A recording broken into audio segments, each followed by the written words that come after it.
In the last lesson, we talked about half steps and whole steps.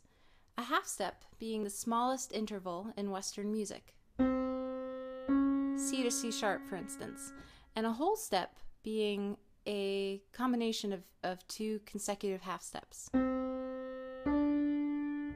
These two kinds of steps are the building blocks for the major scale, which, if you remember, is constructed by combining half steps and whole steps in a particular order.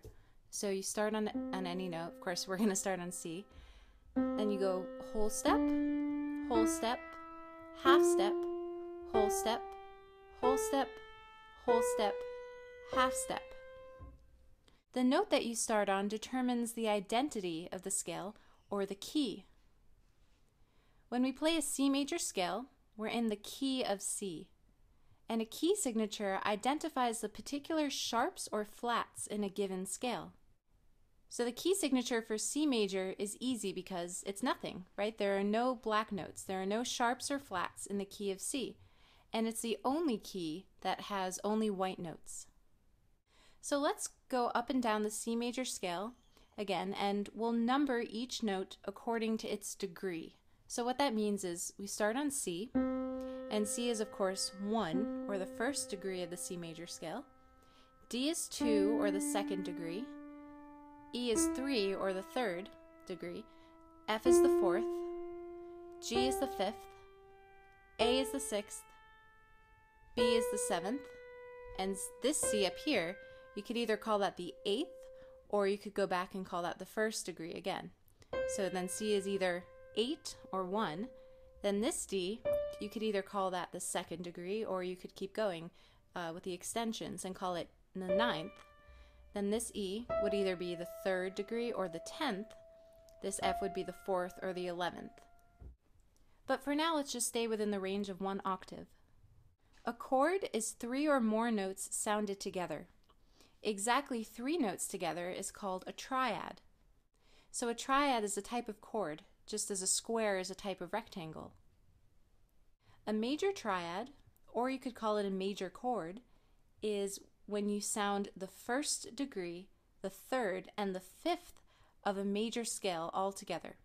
So let's give an example. So a C major triad would be the 1st degree of the C major scale, which is obviously C.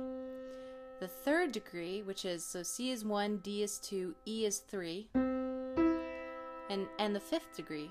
So E is the 3rd, F is the 4th, G is the 5th. So that's the 1, 3, and 5 all together. That's a C major triad. So the notes in a C major triad are C, E, and G. And now it doesn't matter how I arrange these notes on the piano. As long as I have these 3 notes played together, it's a C major triad. So I could start on E, G, and C. That's still a C major triad. Or I could start on G. That's still a C major triad. When we play or voice the chord so that the lowest note is C, like this, C, E, G, that's called root position, because C is the root of the chord. When we voice it so that E is in the bottom of the chord, like I just played before,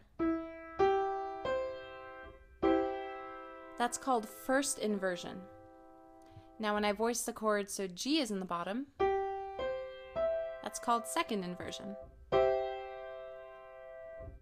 The placement of the other 2 notes in the chord actually doesn't matter. What defines the inversion is the lowest note. So I could play C here, and then I could play G up here, and then E all the way up here.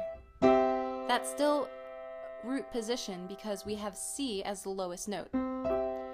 And let's do the same thing for a first inversion. So we said first inversion is where the 3rd degree of the scale, the 3rd degree of the scale, E, is the lowest note. But let's play the other 2 notes in a different order. So we have E, C, and then G up here. That's still first inversion because E is the lowest note. But for now, let's stay in this position, which is called a closed position, meaning the notes are as close together as possible.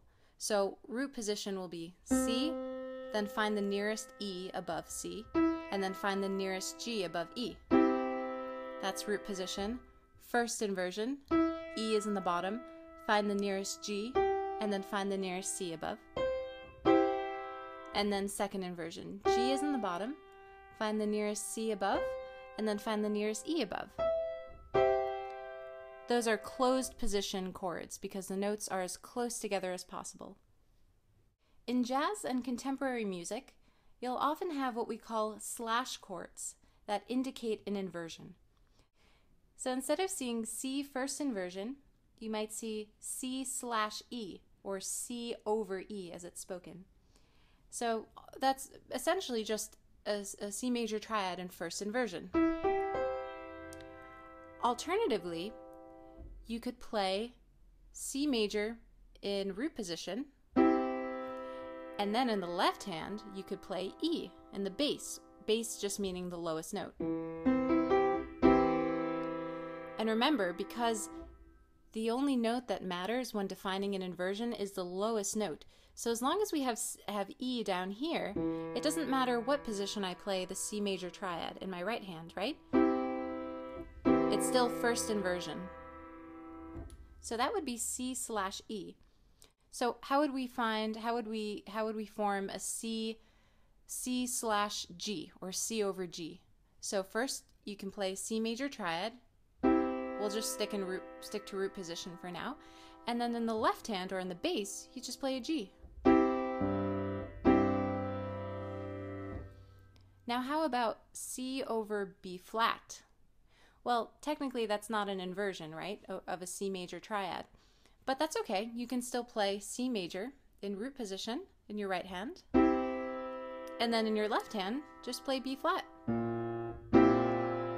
Or you can play it up here. As long as it's below the chord. So the difference between an inversion and a slash chord is that the slash chord can have a bass note that's not a part of the chord. And oftentimes, a pianist will be playing with a bass player, and the bass player is responsible for the note that's on the right side or underneath the slash. So the pianist can just play the C major chord in any position, and then let the bass player play that B flat in the bass. Okay, so this is what you should practice. First, play the C major scale, starting on C, obviously, and number each degree of the scale like we did in the beginning. First, second, third, fourth, fifth, sixth, seventh, eighth, and then go down. C is 8, B is 7, 6, 5, 4, 3, 2, 1. And then also try singing the numbers. Then form a C major triad in root position, in a closed position. Remember, that just means the notes are as close together as possible. So C in the bottom, now find closest E above, and then the closest G above that. So root position, then first inversion, meaning E is the bottom note, and then second inversion, meaning G is the bottom note. After that, try playing through these slash chords. So we have C over E, and remember, just stay in root position for the slash chords. So C major over E in the bass, now C over G, and finally C over B flat.